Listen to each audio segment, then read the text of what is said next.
C.L. Cannon here from Fiction Atlas Press, bringing you another Indie Connection.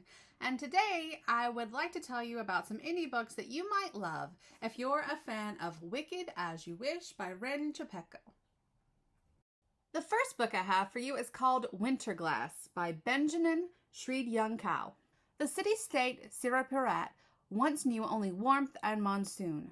When the Winter Queen conquered it, she remade the land in her image, turning Sirapirat into a country of snow and unending frost. But an empire is not her only goal. In secret, she seeks the fragments of a mirror whose power will grant her her deepest desire.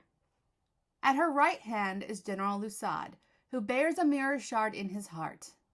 As loyal to Winter as she is plagued by her past as a traitor to her country. Tasked with locating other glass bearers, she finds one in Noah, an insurgent who's forged herself into a weapon that will strike down the queen. To earn her place in the queen's army, Noah must enter a deadly tournament where the losers' souls are given in service to Winter. To free Sirapirat, she has prepared to make sacrifices, those she loves, herself, and the complicated bond slowly forming between her and Lusad, if the splinter of glass in Noah's heart doesn't destroy her first. The second book I have for you is called Borrowed Magic by Ava Reese. Adelaide has a penchant for mishap, but this one left her with magical powers. Adelaide is kind, generous, and probably cursed.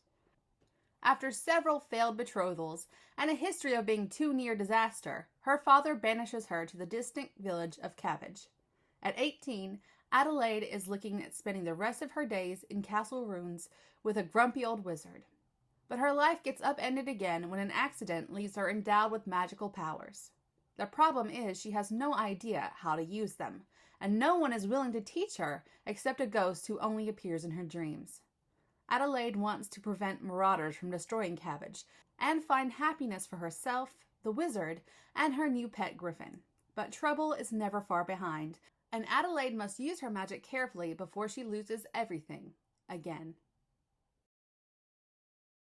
The third book I have for you is called Golden Curse by M. Lin. A curse, a hidden identity, a dangerous love. At 10 years old, Parasinet Basili fled the palace of Gaul for her life.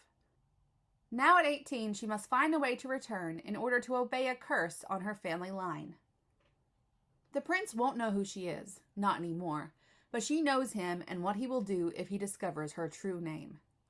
Made to fight for her life to earn her place, she vows to find a way to break the curse no matter the cost.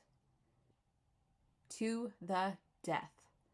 The words describing the upcoming tournament turn Prince Alexandra Doran's blood to ice. The last warrior standing will win a spot at his side. As he's thrust into the throne, forbidden magic, dangerous betrayals, and a complicated love could tear his reign apart. When the secret begins to unravel, will Alex stay true to the laws and traditions of Gaul, or will he give it all up for a woman who deceived him?